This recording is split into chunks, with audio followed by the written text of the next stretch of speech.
One fight at a party, 2 stab wounds, 17 years of silence. A story where jealousy turned into tragedy, and justice arrived only after 2 decades. There are mistakes you pay for the rest of your life. Youth is a fragile time. Experience is still scarce, and predicting the consequences of your own decisions is almost impossible. Sometimes one wrong step can cost a life. One evening, one decision to go where you shouldn't have. On October 29, 1984, in Fort Wayne, Indiana, Stacy DeCronin was born. Her mother, Rita, raised her daughter alone. There was no father in their lives. However, the bond between mother and child was incredibly strong, the kind that makes up for many things. Raising a girl without support was not an easy task. Rita worked, came home late, but always found time. She was always there. This is what steeled Stacy's character. Even as a child, she learned to be independent, confident, and driven. She wasn't one to wait for someone else to make decisions for her. At school, these qualities helped her achieve serious results in sports. She played, she won, she was in the spotlight. Although Rita managed on her own, Stacy never felt a lack of warmth or social connection. The girl had a huge extended family, many cousins with whom she maintained a warm relationship. Sunday family dinners, trips together, noise, laughter, everything that creates the feeling of home. Stacy was especially close with Jamie, the daughter of her mother's twin sister. The girls lived next door to each other and were almost inseparable. They visited each other's houses, shared secrets, and made plans. In the mid-90s, Stacy attended a regular school and was a well-known figure there. Her active nature, passion for sports, and healthy self-esteem made her popular among her peers. She didn't hide in a corner or stay silent. She spoke her mind. She laughed loudly. She had many plans for the future and dreamed of making them a reality as soon as possible. She had plenty of friends. But one day, everything changed. Her mom found a more convenient rental apartment, and they had to move. At first, the girl attended St. Vincent Catholic School. Strict rules, uniforms, prayers before class. Then, in 1999, she and Rita moved to the south side of the city, and she enrolled in a new school. The change of scenery wasn't a problem. Stacy easily made friends in the new place as well. She knew how to do it. She would approach people first, start conversations, and join in. She talked to everyone and regularly spent time with a group of friends. August 2002. Stacy, now a 17-year-old girl, was on her summer vacation. Her senior year of high school was just ahead, the very year you prepare for your whole life. At that time, she was on the volleyball team, was popular, and did well in her studies. She looked like a typical, successful American high school senior. A smile in her photos, plans, hopes. Her future plans were clear: get into a university and study computer technology. Stacy was already looking at suitable colleges, printing out brochures, studying programs, comparing options. She hoped to get a scholarship. Without one, tuition would be unaffordable. She awaited the results with anticipation and anxiety. She checked the mail every day. But her thoughts weren't only on her studies. That spring, Stacy had met a guy, Brandon Muff. He was 20. He was known for being sociable and had a wide circle of acquaintances. An interesting detail: his circle often included girls younger than him, much younger, 16, 17. He dated them periodically, but treated relationships flippantly. Maybe it was his popularity, or maybe just plain immaturity. Brandon might date one high school girl for a week, then dump her and move on to the next, without a second thought, without looking back. That's how he met Stacy. She fell for him instantly. She was completely consumed by feelings, the kind that at 17 seem like the only ones, the forever ones. However, the feelings were not reciprocated. By the end of spring, Brandon was already thinking about breaking up. His interest faded as quickly as it had sparked. After a few arguments, they broke up. A standard story, painful but ordinary. At first, the girl tried to distract herself. She focused on preparing for her senior year and got a part-time job. Nothing serious, a few shifts a week at a local store. But she wanted to save at least a little money for university. Every little bit mattered. But the feelings didn't go away. They don't disappear at the snap of a finger. It later turned out that Stacy wasn't Brandon's only romantic interest. Before her, he had dated a girl named Holly Boisvert. She went to the same school as Stacy, but was a year younger. In 2002, she turned 16. During that period, Holly was going through a rebellious phase with all its charms: aggression, conflict, and sharp mood swings. Many considered Holly and Stacy to be complete opposites. One was calm, balanced, and smiley. The other was hot-tempered, ready to snap at any moment. Holly was described as a troubled individual who never missed a chance to get into a fight. There had been incidents. They were whispered about in the school hallways. When both girls found out that the same guy connected them, their reactions were diametrically opposed. Stacy, by that point, had already let the situation go. She treated it calmly, without drama. Besides, she and Brandon had dated at different times, so she saw no problem with it. The past was the past. But Holly felt real jealousy. Everyone around noticed it.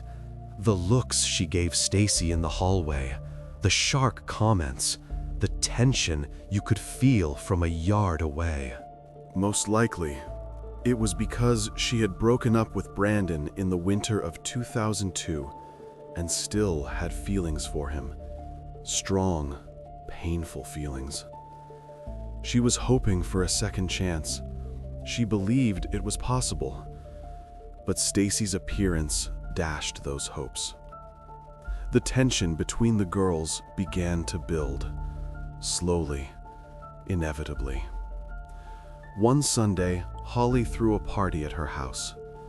Despite her difficult personality, she remained popular and constantly organized such events.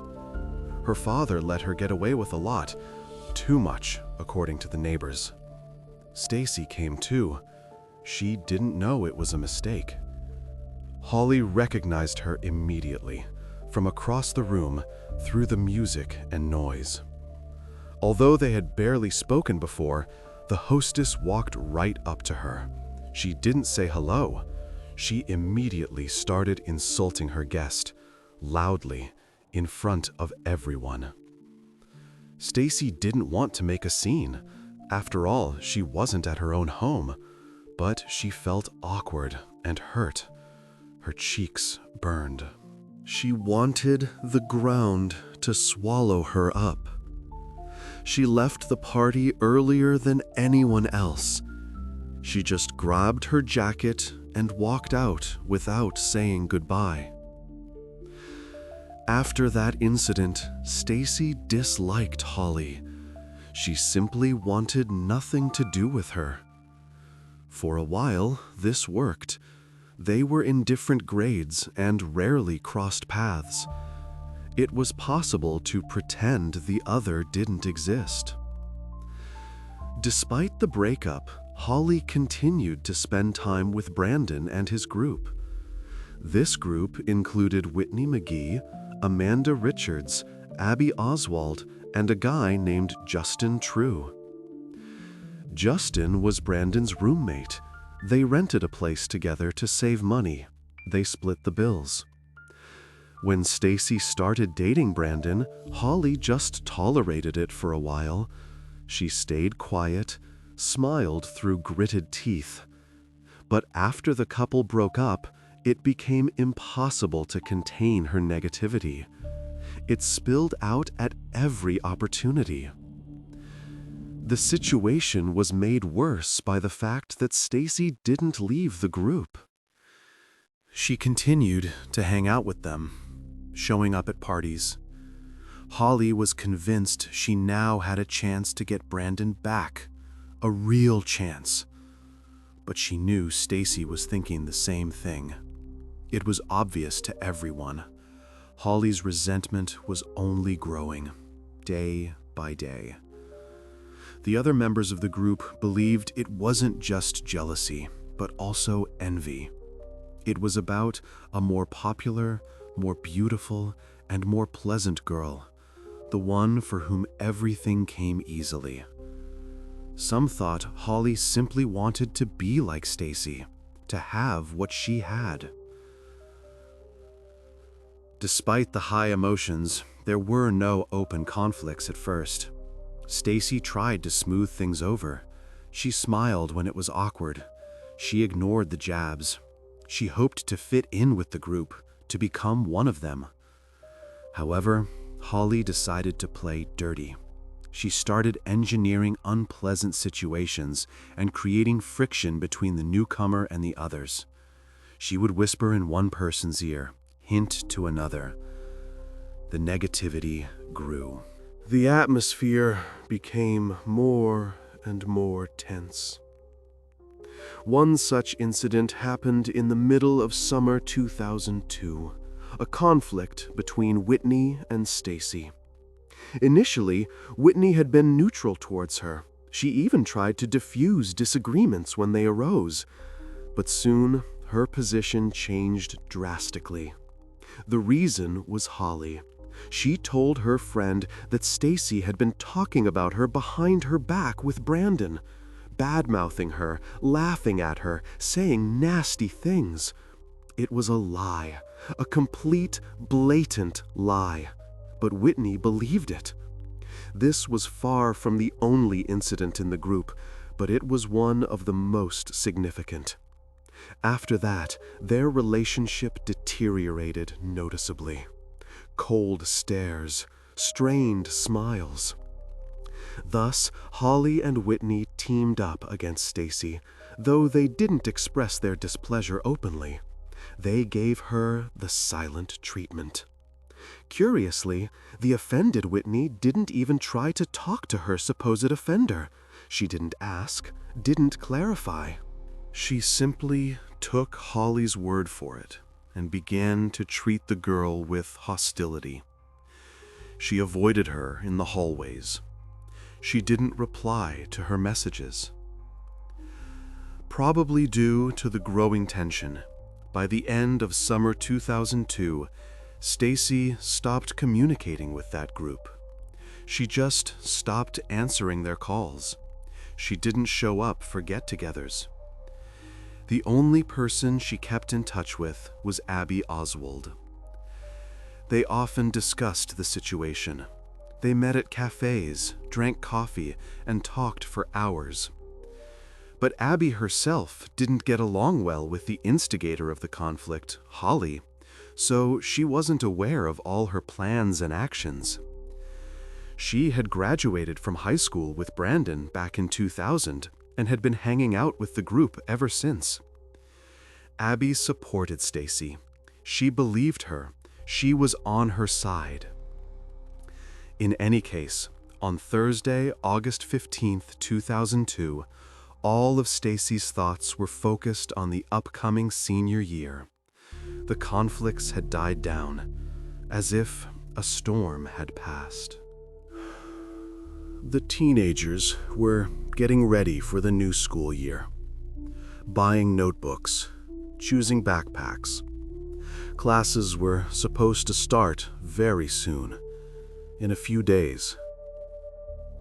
To prepare, Stacy and Abby decided to go to the mall for new outfits, including a prom dress, the very one you dream about all year. On the way, the girls discussed rumors related to Brandon, who had seen whom, what was said, where they had been. Her friend found out that Stacy wanted to get back together with her ex.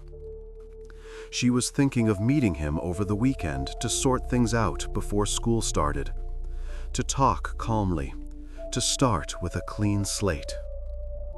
When Abby mentioned that Brandon was planning to throw a party at his place, Stacy's spirits lifted. It seemed like the perfect chance to talk and resolve all their problems, the perfect moment. The only thing marring the situation was that Holly and Whitney, who were hostile towards her, were always present at such events. Stacy didn't want to go. She was afraid of provoking a scene. She was afraid it would end badly. Abby started to reassure her friend. She insisted that the party would be fun and there was nothing to worry about. She spoke softly, but persistently. When that didn't work, she took out her phone and contacted Brandon right there in the car. She dialed the number, waited for the rings. He confirmed he hadn't invited Amanda, Holly, and Whitney. Instead, other guests were supposed to show up by midnight, an older crowd from college. Stacy listened to the conversation and breathed a sigh of relief. She had been persuaded. Since none of those girls would be there, she decided to spend time with the guy and try to fix their relationship. Just one evening, one conversation. In fact, at that very same time, Holly was getting ready for that same party. It's not known for sure if it was a deliberate setup and what role Brandon played in it, whether he knew beforehand, whether he planned it, or if he just let things take their course. But when Holly heard about the event, she decided to go. Uninvited. She just up and decided. Her friends Amanda and Whitney weren't planning on joining her.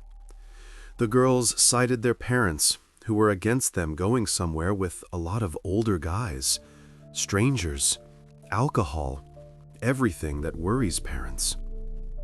Holly only managed to convince them to give her a ride. Just drop her off, that's all.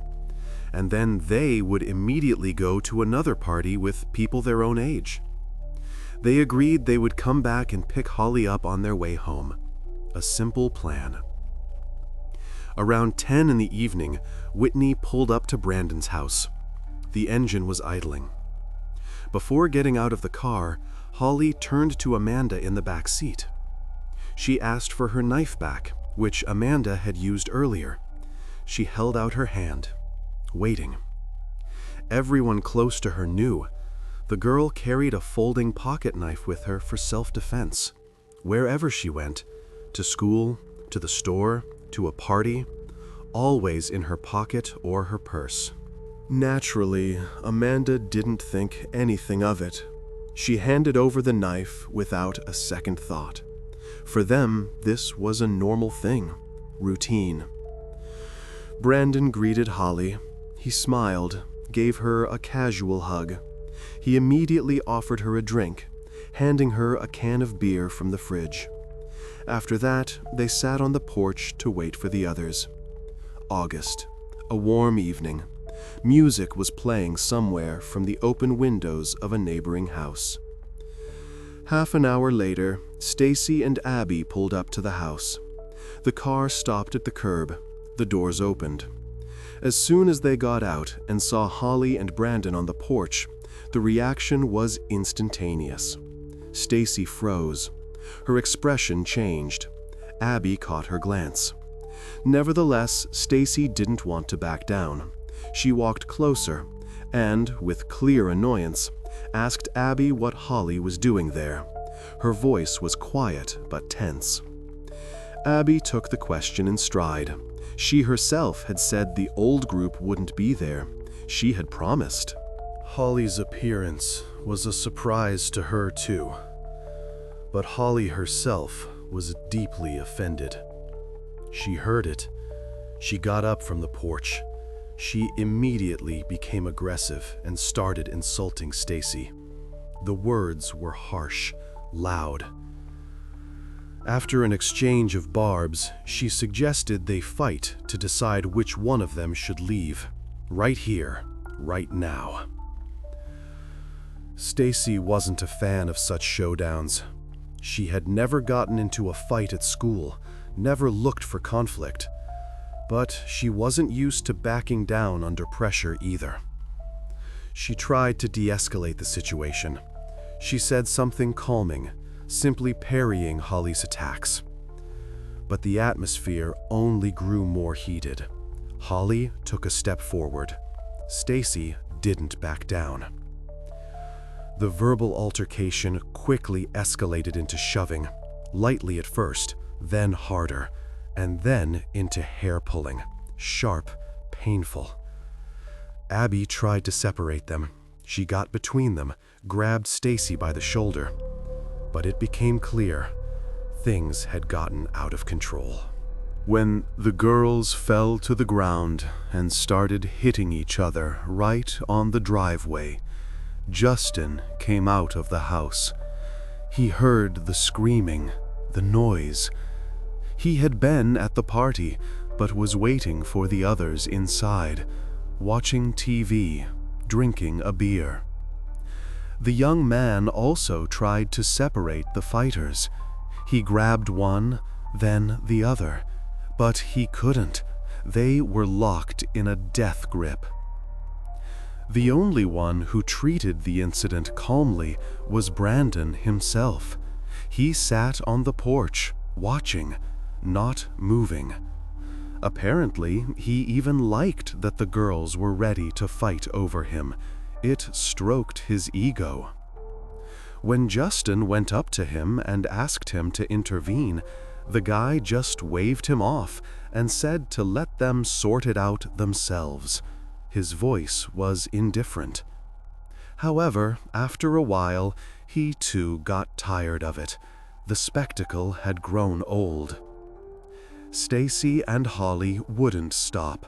They rolled around on the asphalt, grabbing each other's hair, scratching. Brandon got up and walked over. He grabbed Stacy by the leg and dragged her away from Holly. Just pulled her like a sack. Abby ran to her friend. She told her it was time to leave. Her voice trembled. They headed for the car, a few steps down the driveway. However, Stacy only managed to take a few steps before she collapsed to the ground. She just fell, without a sound. Abby saw it out of the corner of her eye. She turned around. She realized the girl wasn't responding to anything. She wasn't answering. She was breathing heavily, with a rattle, a strange kind of breathing. Running up to her, her friend saw that all her clothes were soaked with blood. Dark stains were spreading across her t-shirt. Quickly, too quickly. She called Brandon for help. She screamed his name. He ran over, bent down. He lifted her shirt with trembling hands. Underneath, he saw a wound on her abdomen and in the upper part of her chest. 2 wounds, from which blood was pouring profusely, dark, thick. He turned the victim on her side. She was vomiting. She was gurgling, making strange sounds. Around 11 p.m., a frightened Brandon took out his phone. His hands were shaking. He dialed 911 and reported that there had been a fight near his house and a girl needed help, urgently. His voice cracked. He received instructions from the dispatcher on how to perform first aid. The dispatcher spoke calmly, slowly, clearly, but it didn't change much. Brandon tried to stop the bleeding with his hands. He pressed fabric to the wounds, but the blood kept coming. It seeped through his fingers. When the paramedics and police arrived at the scene, they found Stacy still lying on the driveway. The high school student was bleeding out. She was no longer responsive to anything. Her face was pale, her lips blue. The medics determined her pulse was weak and thready. Her breathing was intermittent. She was alive, but needed emergency medical attention. She was loaded into the ambulance, carefully, quickly. They sped to the hospital with sirens blaring. Brandon himself called the victim's mother, Rita. He dialed the number Stacy had given him once. He told her that her daughter was injured, but without details, he couldn't speak. The injured schoolgirl's mother rushed to the medical facility. She grabbed her keys, ran out of the house. She drove fast, breaking all the rules. She entered the emergency room in a state of great distress, but she had no idea what was waiting for her. The woman tried to find out where Stacy was. She asked nurses, doctors, to make sure she was okay. But Rita was given the tragic news. Her daughter had not survived the trip in the ambulance. She had died on the way, in the vehicle, alone. For a single mother who had lost her only child, this was a devastating blow. She screamed. She fell to her knees right there in the hallway. One of the police officers spoke with her. He approached, knelt beside her. He wanted to hear important details. But the woman only knew about her daughter's plans to attend a friend's party. Nothing more. She didn't know about Holly, about the conflict, about the knife.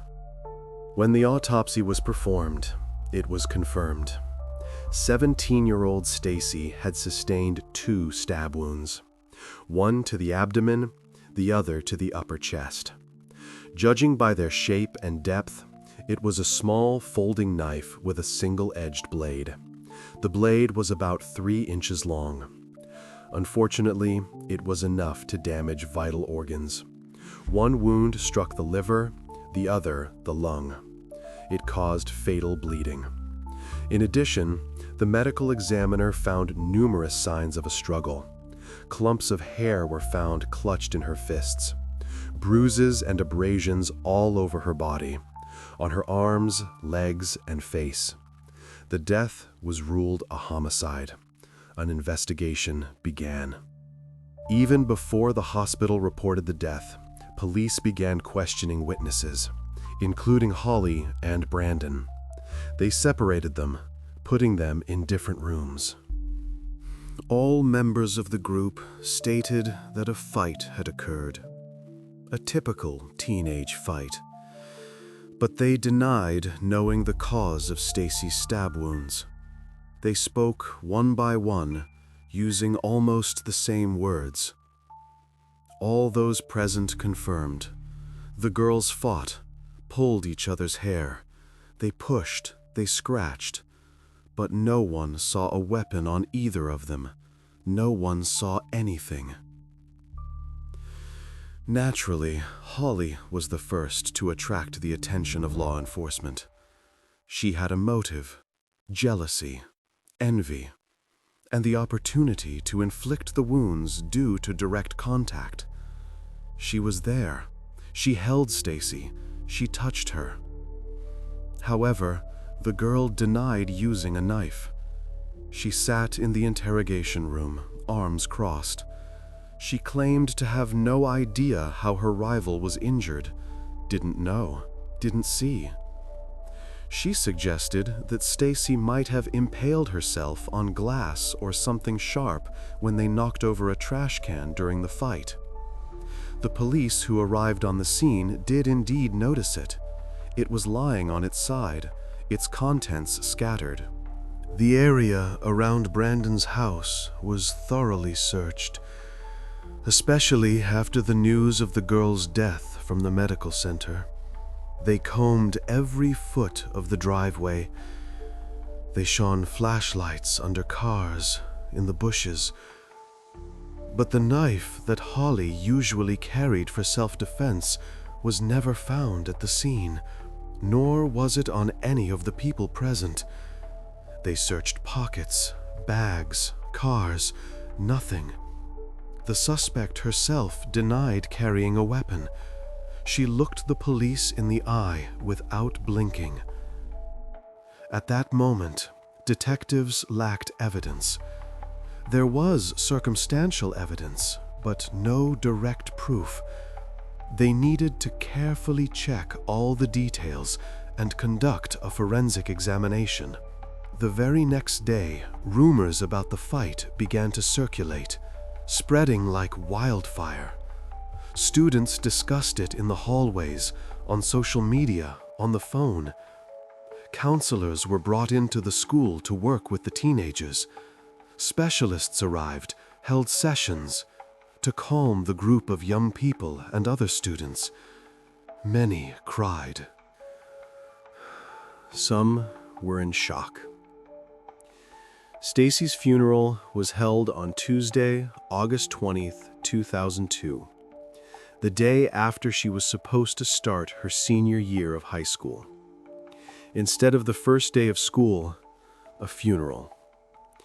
She was buried in the very dress she had bought with Abby on the day of the fatal fight. A light blue dress she had tried on in the store with a happy smile. She had originally planned to wear it to prom, to dance in it, take pictures, laugh. The rumors spread through the school in waves, and from the very beginning, everyone who knew the dynamics of the teenage group believed Holly was the killer. She was the only one with a motive, an obvious, understandable one. Moreover, the fight happened between the girls at that exact moment. They were together, touching, fighting. However, opinions were divided beyond that. Some thought she was defending herself, acting in panic, in fear. Others, that she was protecting her friends from Stacy's aggression. A third group thought Holly had killed her rival over Brandon, coldly, with a plan. Detectives worked through all possible versions. They drew up diagrams, compared testimonies.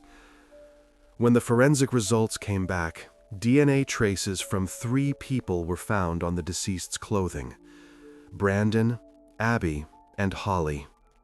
Hair, saliva, skin cells. All 3 were interrogated as primary suspects, again and again. But the young people denied any guilt. They stuck to their stories, and had no idea where the stab wounds came from.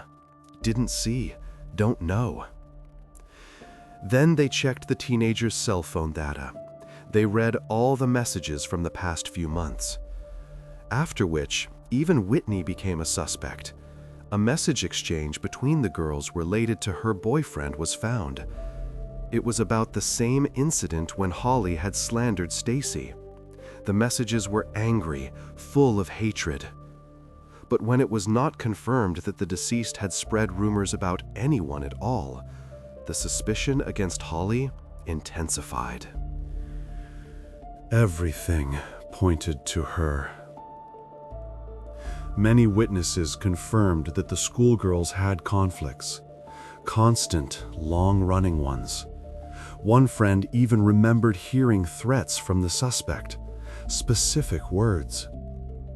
Amanda told them about the knife she had given her friend just half an hour before the murder, right in the car before the party. Another witness testified she heard Holly threaten to kill Stacy before the party, specific threats.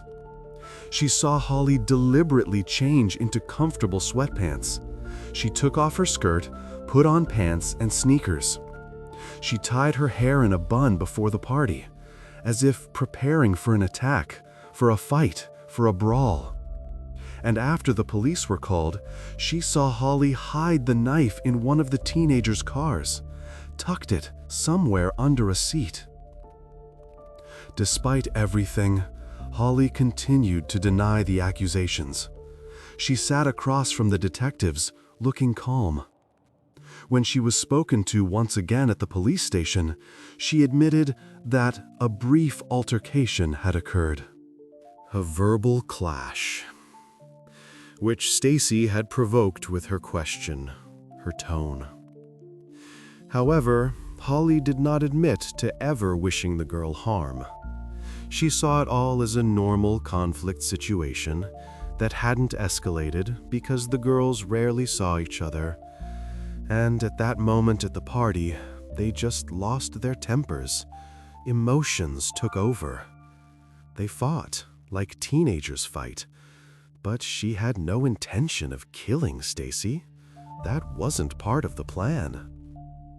Although there was plenty of circumstantial evidence, witnesses, motive, opportunity, Holly was not charged.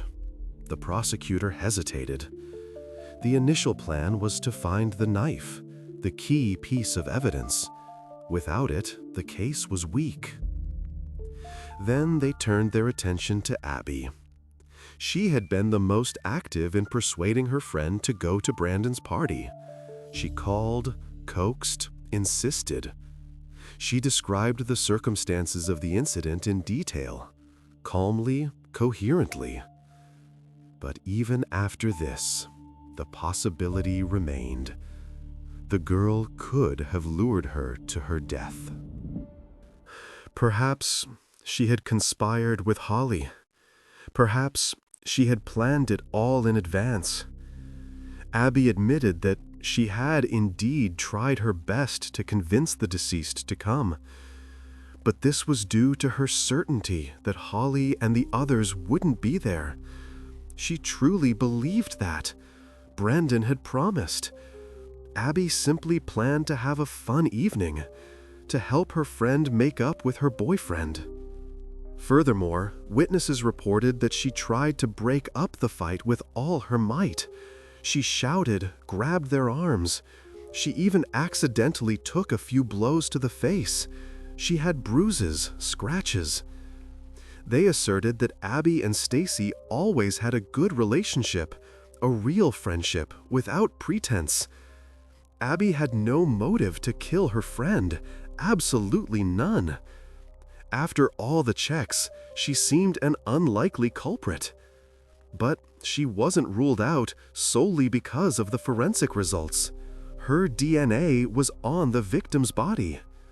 From the outside, it might have seemed that everything was obvious, even without the murder weapon. Holly, with a knife, had stabbed her rival. Simple, clear.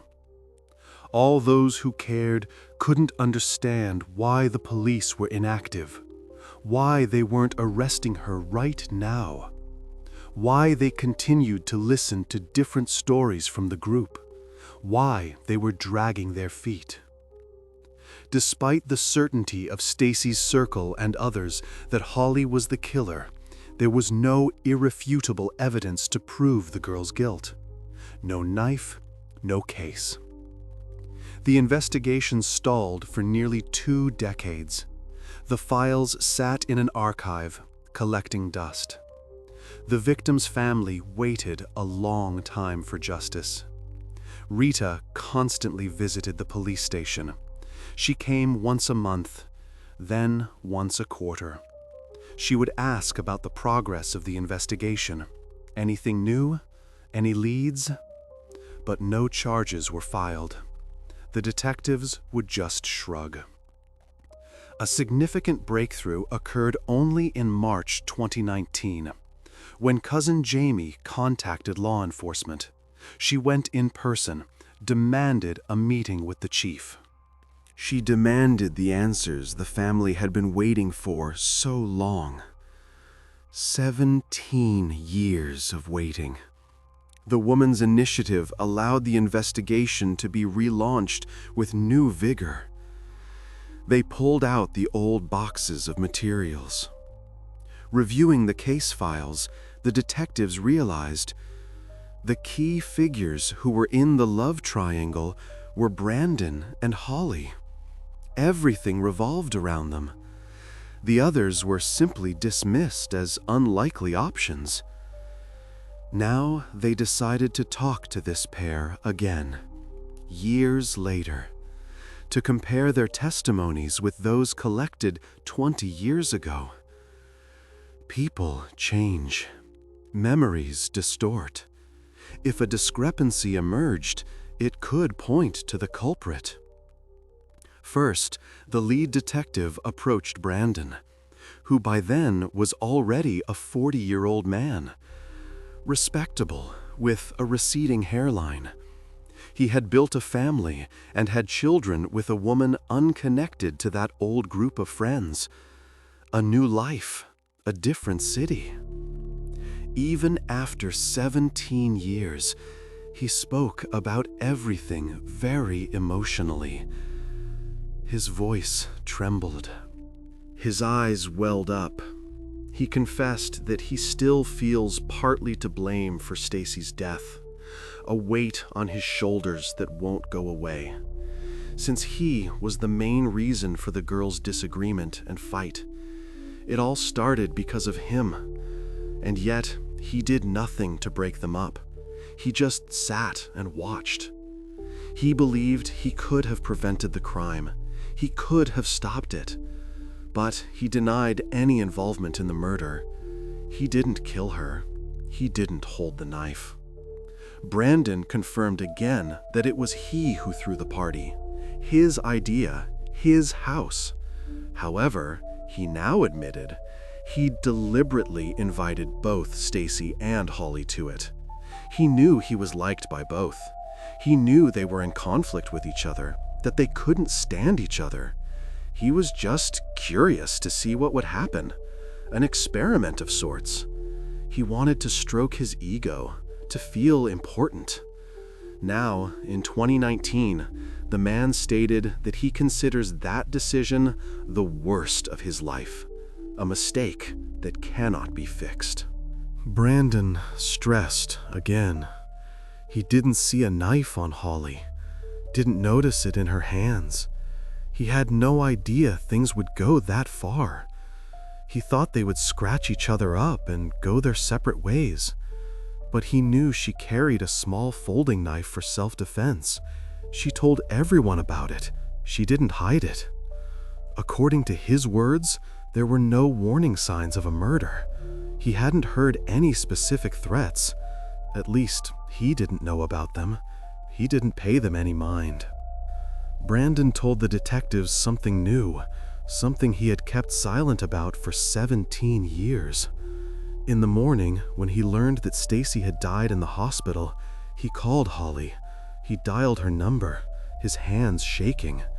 He asked what specifically had happened. A short dialogue took place between them, a few phrases, in which Holly admitted that she wasn't sure if Stacy had accidentally impaled herself on a sharp object, something that fell out of the trash can. Her voice was strange. She said she had her knife with her, as always, but she couldn't find it after the fight. It had disappeared somewhere.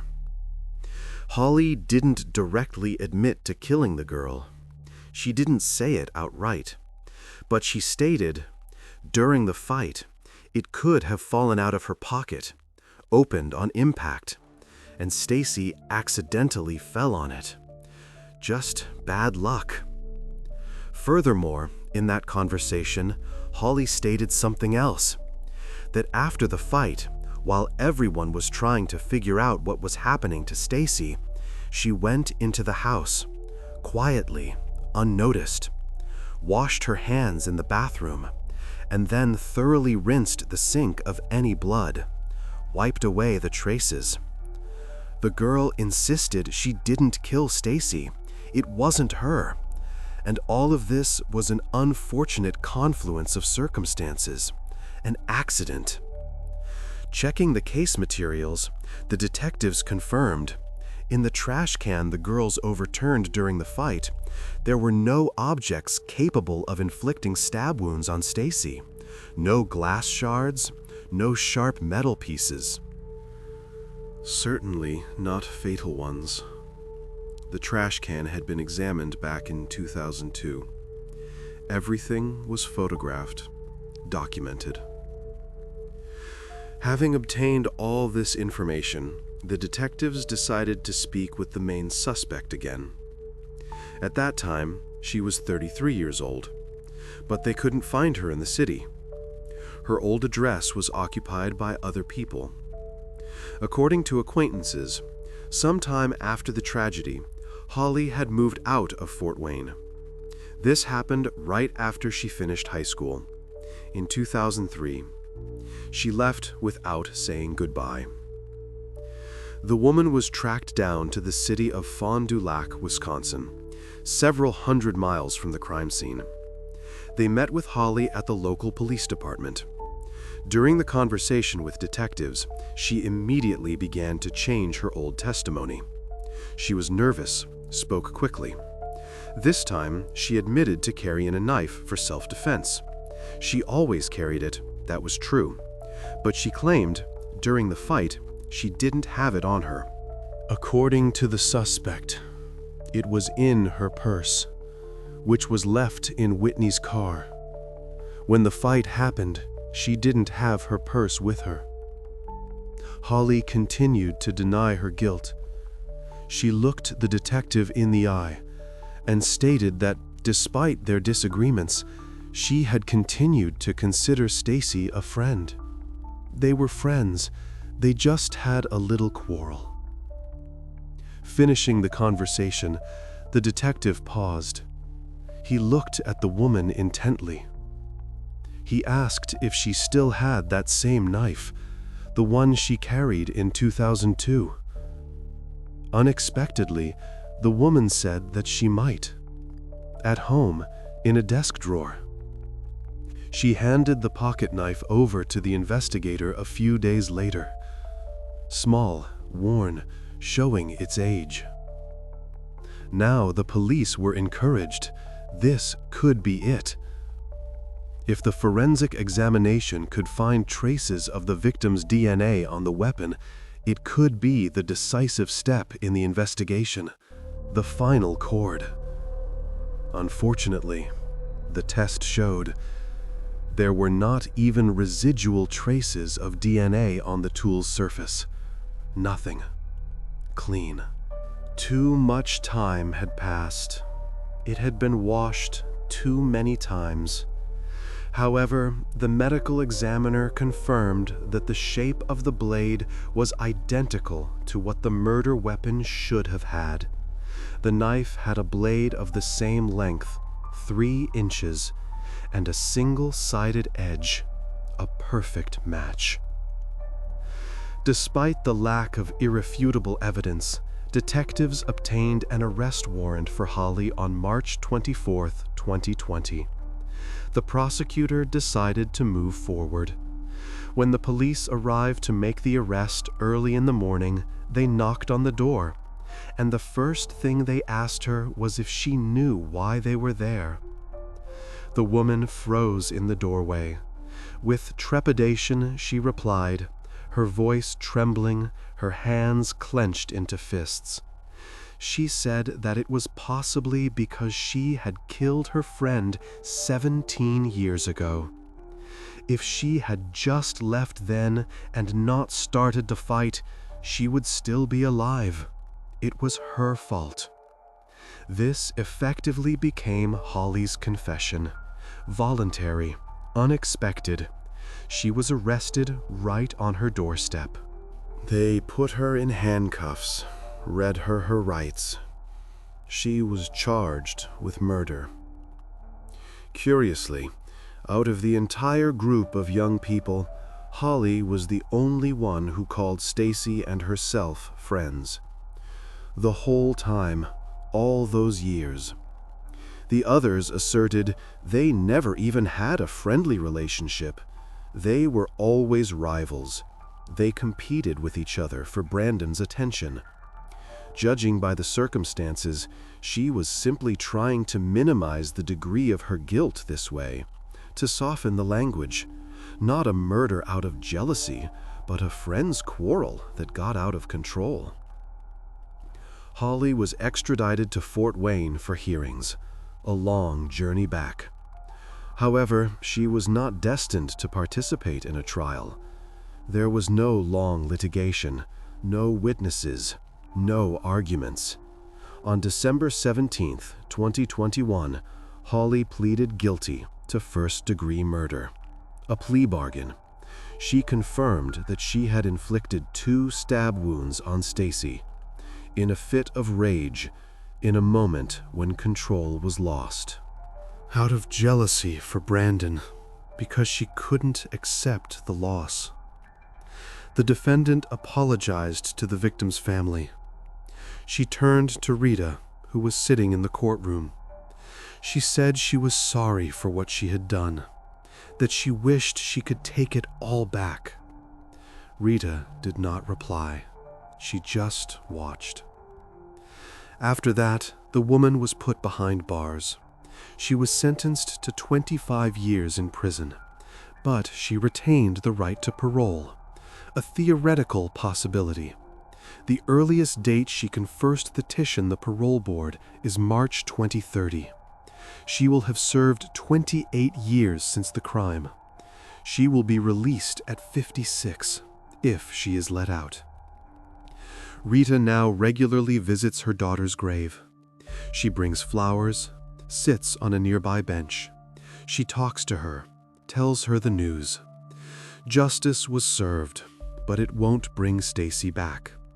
She never got to go to university, to study computer technology. She never wore that dress to prom. She never danced that last dance. All of it was taken away by one evening in August 2002. One fight, one knife.